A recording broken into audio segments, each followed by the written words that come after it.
The Bengali টিউশনে তোমাদের সকলকে স্বাগত। আমি শুভময়। আজ তোমাদের বুদ্ধদেব বসুর লেখা রবীন্দ্রনাথের প্রতি, যা আইসিএসসি বোর্ডের ক্লাস 9 এবং 10-এর একটি কবিতা, সেটির বিষয়বস্তু এবং এসএকিউ প্রশ্নোত্তর নিয়ে আলোচনা করছি। বুদ্ধদেব বসু ছিলেন বিংশ শতাব্দীর এক শক্তিমান লেখক। তিনি অনেক উপন্যাস, ছোট গল্প, নাটক এবং প্রবন্ধও লিখেছেন। তার সাথে বেশ কিছু সমালোচনাও করেছেন। মানে বলা চলে তিনি একজন বিশিষ্ট সমালোচক ছিলেন। 1908 খ্রিস্টাব্দে তিনি বাংলাদেশের কুমিল্লায় জন্মগ্রহণ করেছিলেন। তার মূলত ঢাকা বিশ্ববিদ্যালয়ে শিক্ষালাভ হয়েছিল এবং তিনি প্রতিভা বসুকে বিবাহ করেছিলেন। তিনি 1974 খ্রিস্টাব্দে লখনৌতে মারা গিয়েছিলেন। বুদ্ধদেব বসুর পিতার নাম ছিলেন ভূপেন চন্দ্র বসু।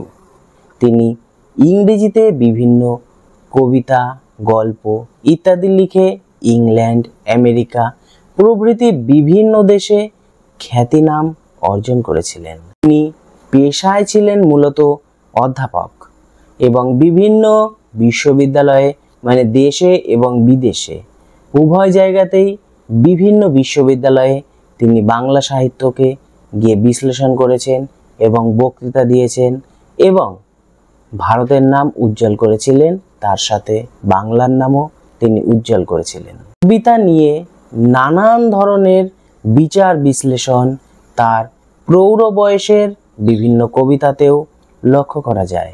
তার কয়েকটি কাব্যগ্রন্থ হল বন্দির বন্দনা, দ্রৌপদীর শাড়ি, দময়ন্তী, শীতের প্রার্থনা, বসন্তের উত্তর প্রভৃতি। উপন্যাসের মধ্যে ছিল রাতভর বৃষ্টি, তপস্বী তরঙ্গিনী উল্লেখযোগ্য। প্রবন্ধের মধ্যে ছিল কালের প্রতিমা, রবীন্দ্রনাথ, স্বদেশ ও সংস্কৃতি উল্লেখযোগ্য। 1970 সালে পদ্মভূষণ এবং 1976 সালে তিনি একাডেমি পুরস্কার পেয়েছিলেন। আমাদের আলোচ্য রবীন্দ্রনাথের প্রতি এই কবিতাটির মূল কাব্যগ্রন্থ হল 22 শ্রাবণ। এবার আমরা কবিতার বিষয়বস্তু আলোচনা করব এবং তারপর এসএকিউ প্রশ্নোত্তর নিয়ে আলোচনা করব। বুদ্ধদেব বসু দ্বিতীয় বিশ্বযুদ্ধের প্রেক্ষাপটে চারিদিকে যখন ভয়াবহ মৃত্যুর মিছিল, দাঙ্গা হাঙ্গামা ইত্যাদি চলছে, মানুষ যখন অনাহারে দিন কাটাচ্ছে, তখন তার বন্ধু রবীন্দ্রনাথ ঠাকুর, বা বন্ধু বললেও ভুল হবে, তার গুরু রবীন্দ্রনাথ ঠাকুরকে স্মরণ করেই এই কবিতা লিখেছিলেন। অগ্রজের প্রতি অনুজের এই শ্রদ্ধা কবিতাটির মধ্য দিয়ে খুব সুন্দর করে প্রকাশিত করেছেন তিনি। রবি ঠাকুরকে সম্বোধন করে বলেছেন যে এই বিশ্বযুদ্ধের দিনে তিনি তাকে স্মরণ করেই বেঁচে আছেন, মানে তিনি আছেন বলেই তার বেঁচে থাকার স্বাদ বা বেঁচে থাকার আশা এখনো রয়েছে। বিশ্বজুড়ে মানুষের মনের মধ্যে, প্রাণের মধ্যে, শরীরের মধ্যে মৃত্যুর সংক্রমণ যখন ছড়িয়ে পড়েছে, প্রাণের লক্ষ্মী যখন নির্বাসিতা হয়েছে, তখনই কবি রবীন্দ্রনাথ ঠাকুরকে স্মরণ করেছেন। রক্তপায়ী ঔদ্ধত্য বন্দুকের নল যখন মানুষকে বিদ্ধ করেছে, মৃত্যুবাহী রথে আকাশে উড়তে উড়তে হিংস্র রাক্ষস যখন বলেছে আমি শ্রেষ্ঠ, আমি সবচেয়ে বড়, সমগ্র বিশ্বে সকল দেশের যে অসহায় সোনার হরিণগুলো হিংস্র জন্তুর মুখের সামনে ভয়ে কাঁপছে, অর্থাৎ সমগ্র নিষ্পাপ নির্মল মানব সভ্যতা যুদ্ধের করাল গ্রাসে ভীত হয়ে পড়েছে, তখনই তার অগ্রজ রবীন্দ্রনাথ ঠাকুরের কথা কবি বুদ্ধদেব বসুর মনে পড়েছে। কবির প্রাণ আজ রুদ্ধ, স্তব্ধ হয়ে পড়েছে। কবি দেখেছেন ভারতবর্ষের স্নিগ্ধ উপকূল দিয়ে আজ যারা অসভ্য বর্বর, তাদের একটি লালা, মানে তাদের যে জিহ্বার লালা, সেই লালা ঝরে পড়েছে। এই কঠিন পরিস্থিতিতে এত দুঃখ, এত ঘৃণা তিনি সহ্য করতে পেরেছেন শুধুমাত্র রবীন্দ্রনাথ তার হৃদয়ে রয়েছে বলেই। কবি বলেছেন তার বন্ধু রবীন্দ্রনাথের অক্ষয় মন্ত্র তার রক্তে মিশে গিয়েছে, মনের গভীরে গেঁথে গিয়েছে সেই অক্ষয় মন্ত্র।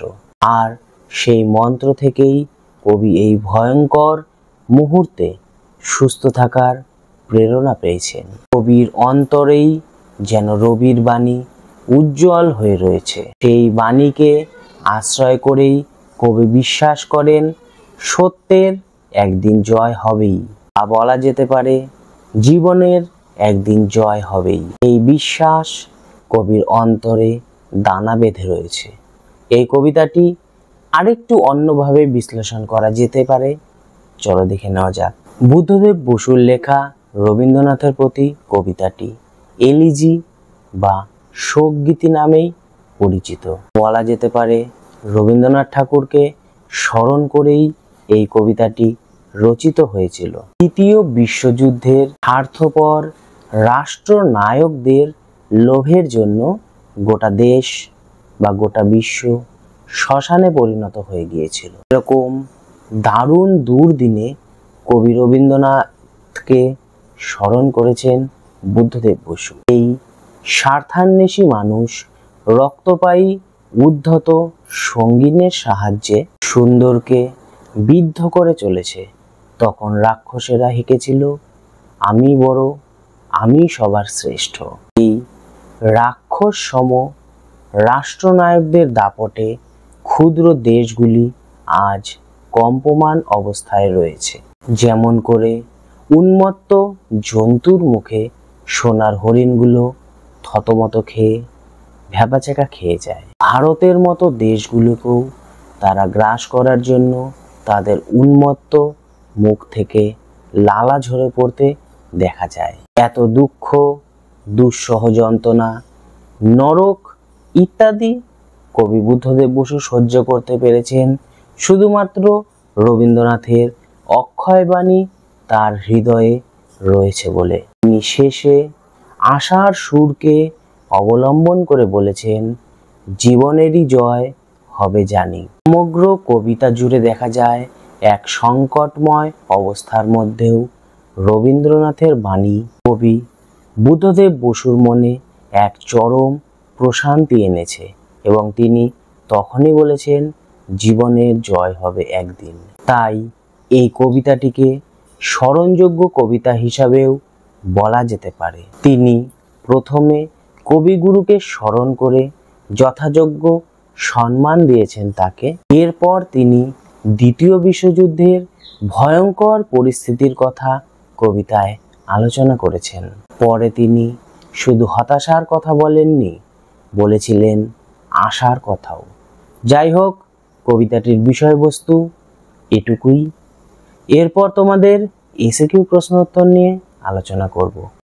তোমারে স্মরণ করি আজ এই দারুণ দুর্দিনে, হে বন্ধু হে প্রিয়তম। কার লেখা? কোন কবিতার অংশ? মূল গ্রন্থের নাম কি? তোমারে বলতে কবি কার কথা বলেছেন? উত্তর, আলোচ্য অংশটি বুদ্ধদেব বসুর লেখা রবীন্দ্রনাথের প্রতি কবিতা থেকে নেওয়া হয়েছে। মূল গ্রন্থের নাম হলো 22শে শ্রাবণ। তোমারে বলতে রবীন্দ্রনাথ ঠাকুরের কথা কবি বুদ্ধদেব বসু বলেছেন। তোমারে স্মরণ করি আজ এই দারুণ দুর্দিনে, হে বন্ধু হে প্রিয়তম। বক্তাকে? তিনি কেন তাকে স্মরণ করেছেন? উত্তর, বক্তা হলেন আলোচ্য কবিতার কবি স্বয়ং। তিনি রবীন্দ্রনাথ ঠাকুরকে স্মরণ করেছেন কারণ দ্বিতীয় বিশ্বযুদ্ধের ভয়ঙ্কর পরিণতির ফল হল জাপানের হিরোশিমা ও নাগাসাকির মতো দুটো শহরের ধ্বংস। চারিদিকে শক্তিশালী রাষ্ট্রনায়কদের দুর্বল রাষ্ট্রের উপর লোলুপ দৃষ্টি, চারিদিকে সামাজিক অসঙ্গতি, রাজনৈতিক অস্থিরতা, অর্থনৈতিক সংকট। এই বিভীষিকাময় অবস্থায় শাস্তি পাওয়ার জন্য কবি বুদ্ধদেব বসু রবীন্দ্রনাথ ঠাকুরকে স্মরণ করেছেন। তোমারে স্মরণ করি আজ এই দারুণ দুর্দিনে, হে বন্ধু হে প্রিয়তম। অবস্থা দারুণ দুর্দিন কেন? উত্তর, মানুষ বিজ্ঞান সভ্যতার কুফলকে কাজে লাগিয়ে একে অপরকে হত্যা করার লীলায় মেতে উঠেছে। গোটা পৃথিবীতে এক দারুণ সংকটময় অবস্থা দেখা দিয়েছে। শক্তিশালী রাষ্ট্রনায়করা বিজ্ঞানকে হাতিয়ার করে দ্বিতীয় মহাযুদ্ধ ঘটায়। এই অবস্থাকে দারুণ দুর্দিন বলা হয়েছে। টিকা লেখো সঙ্গীন। উত্তর, বন্দুকের আগায় লাগানো ছোরা। ভারতবর্ষ যখন পরাধীন ছিল তখন স্বদেশীরা দেশকে স্বাধীন করার জন্য লড়াই করেছিল। অনেক সময় এদের বন্দুকের গুলি ফুরিয়ে গেলে ইংরেজদের হাতে ধরা পড়ার আগেই ওই সঙ্গীন দিয়ে নিজেই নিজের বুকে বসিয়ে দিয়ে আত্মহত্যা করত। যে কোনো শিকারীর জরুরি বা আপৎকালীন অবস্থায় এটি চরম কাজে লাগে। টিকা লেখো সোনার হরিণ। উত্তর, সোনার হরিণ হলো কাল্পনিক বা অলীক বস্তু। বাস্তবে এর কোনো অস্তিত্ব নেই। এটি একটি সামাজিক প্রবাদেও পরিণত হয়েছে। রামায়ণে উল্লেখ আছে, সীতাকে হরণ করার জন্য মারীচ রাক্ষসকে লঙ্কার রাজা রাবণ আদেশ দিল যে সে যেন হরিণের রূপ ধরে রাম ও সীতার কাছে হাজির হয়। বর্বর রাক্ষস হাঁকে, আমি শ্রেষ্ঠ, সবচেয়ে বড়। বর্বর রাক্ষস কে? সে কেন বর্বর? বর্বর রাক্ষস কেন নিজেকে শ্রেষ্ঠ ও সবচেয়ে বড় ভাবে? উত্তর, বর্বর রাক্ষস হল চরম ক্ষমতাশালী, স্বার্থপর, স্বৈরাচারী রাষ্ট্রনায়ক। প্রতিটি মানুষ সব সময় ভাবে সে কখনো ভুল করে না, সে সব সময় ঠিক করে। তা কিন্তু ঠিক নয়। শক্তিশালী স্বৈরাচারী রাষ্ট্রনায়করা বিজ্ঞানের সাহায্য নিয়ে পেশি শক্তির ক্ষমতা প্রদর্শন করে ভাবে যে তার মতো শক্তিশালী আর কেউ নেই। দু একটি দেশকে আংশিক ধ্বংস করে সে নিজেকে শ্রেষ্ঠ ও সবচেয়ে বড় ভাবে। দেশে দেশে, সমুদ্রের তীরে তীরে কাঁপে থরথর উন্মুক্ত জন্তুর মতো জীবনের সোনার হরিণ। উন্মুক্ত জন্তু কে? তার মুখে কেন জীবনের সোনার হরিণ? উত্তর, চরম ক্ষমতাশালী, স্বার্থপর, স্বৈরাচারী রাষ্ট্রনায়ককে উন্মুক্ত জন্তু বলা হয়েছে। তার মুখে জীবনের সোনার হরিণ, কারণ সোনার হরিণ দুর্লভ বস্তু। একে লাভ করার জন্য সকলে উদগ্রীব হয়ে থাকে। দুর্বল রাষ্ট্রগুলিকে সোনার হরিণের সঙ্গে তুলনা করা হয়েছে। তাই স্বার্থপর, চরম ক্ষমতাশালী রাষ্ট্রনায়ক দুর্বল রাষ্ট্রগুলিকে গ্রাস করার জন্য মুখ হাঁ করে থাকে। ভারতের স্নিগ্ধ উপকূলে লুব্ধতার লালা ঝরে। ভারতের স্নিগ্ধতার উপকূলে লুব্ধতার লালা কার ঝরে? এই লালা কেন ঝরে? উত্তর, শক্তিশালী, স্বার্থপর, স্বৈরাচারী রাষ্ট্রনায়কদের লুব্ধতার লালা ঝরে। ভারতবর্ষের ভৌগোলিক অবস্থান খুবই সুন্দর। যুগে যুগে আগ্রাসী শক্তিগুলি ভারতবর্ষকে আক্রমণ করে এর ধনসম্পত্তি লুট করে স্বদেশে নিয়ে যেত। এভাবে পারস্য সম্রাট নাদির শাহ, তৈমুরলং, শক, হুন, পাঠান, মোগল এবং ইংরেজরা ক্রমান্বয়ে এসে এদেশে লুণ্ঠন কার্য চালিয়ে ধনসম্পদ স্বদেশে নিয়ে চলে যায়। তবে পাঠান ও মোগলরা একটু ব্যতিক্রম ছিল। সুতরাং ভারতবর্ষের প্রাকৃতিক সম্পদ, শিল্প সম্পদ, খনিজ সম্পদ, জল সম্পদের জন্য অনেকের লুব্ধতার লালা ঝরে। এত দুঃখ, এত দুঃসহ ঘৃণা, এ নরক সহিতে কি পারিতাম? হে বন্ধু, বন্ধু বলে কে কাকে সম্বোধন করেছে? এত দুঃখ, দুঃসহ ঘৃণা, নরক সহ্য কেন করতে পারতেন না?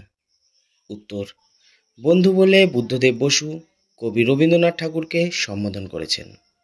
শক্তিশালী, স্বার্থপর, স্বেচ্ছাচারী রাষ্ট্রনেতার লোলুপ দৃষ্টি পড়ে দুর্বল রাষ্ট্রগুলির ওপর। সে সর্বদা দুর্বল রাষ্ট্রগুলিকে গ্রাস করার জন্য বিজ্ঞান শক্তির সাহায্য নেয়। বিজ্ঞানের অপব্যবহার করে পৃথিবীতে ধ্বংসলীলায় মেতে ওঠে, আর তাতে অনেক নিরীহ লোক মারা যায়, যা নৈতিকতার দিক থেকে কখনোই সমর্থনযোগ্য নয়। কিন্তু ওই ক্ষমতালোলুপ রাষ্ট্রনেতা নিজেকে শ্রেষ্ঠ ও সবচেয়ে বড় বলে মনে করে। এই অবস্থাকে কবি বুদ্ধদেব বসু দুঃখ, দুঃসহ ঘৃণা, নরক বলে অভিহিত করেছেন। অন্তরে লোভেছি তব বাণী, তাই তো মানি না ভয়, জীবনেরই জয় হবে জানি। জীবনের জয় হবে কে কেন নিশ্চিত হতে পারেন?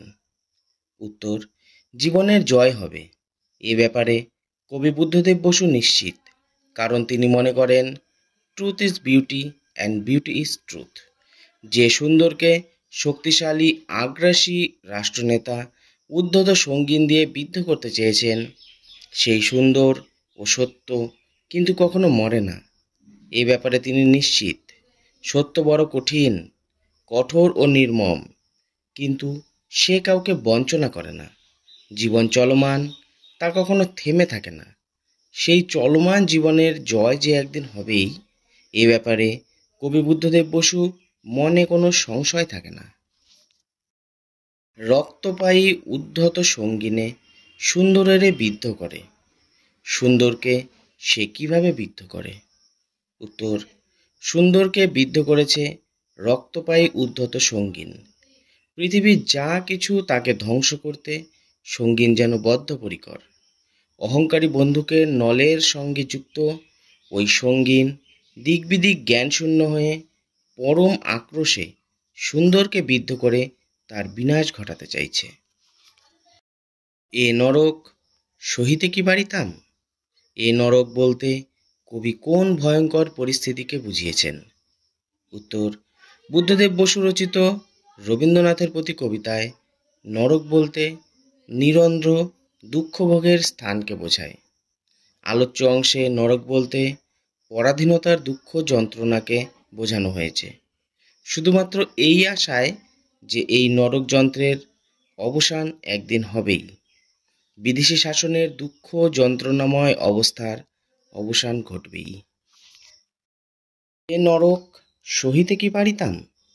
কবি কিভাবে এই নরক যন্ত্রণা সহ্য করেছেন? উত্তর, কবি বড় আশায় বুক বেঁধে এই নরক যন্ত্রণা ভোগ করেছেন। কবি আশা করেছেন বিদেশিদের শাসন শেষ হবেই, তাই দাঁতে দাঁত চেপে শত অত্যাচার, নিপীড়ন, শোষণ সহ্য করেছেন। আপন হৃদয়ে উপলব্ধি করেছেন রবীন্দ্রনাথের অমর বাণী, যা তাকে অসহ্য নরক যন্ত্রণা সহ্য করতে উদ্বুদ্ধ করেছে। তাই রবীন্দ্রনাথের অক্ষয় মন্ত্র, যা কবির মর্মমূলে গথিত ছিল। এ নরক সহিতে কি পারিতাম? এই নারকীয় পরিস্থিতির জন্য কোন ঘটনাকে দায়ী করেছেন? উত্তর, এই নারকীয় পরিস্থিতির জন্য কবি বিদেশি শক্তিবর্গকে দায়ী করেছেন। তারাই পাশবিক শক্তিকে হাতিয়ার করে ভারতের বুকে অত্যাচারের বন্যা বইয়ে দিয়েছে।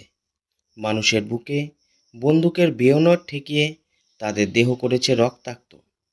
মৃত্যুবাহী রথে আকাশে উড়তে উড়তে চিৎকার করে বলেছে, তারাই শ্রেষ্ঠ, তারাই সবচেয়ে বড়। আর এই পাশবিক শক্তির সামনে ভারতবাসীরা অসহায় হয়ে পড়েছে, মৃত্যু যন্ত্রণা ভোগ করেছে দীর্ঘদিন।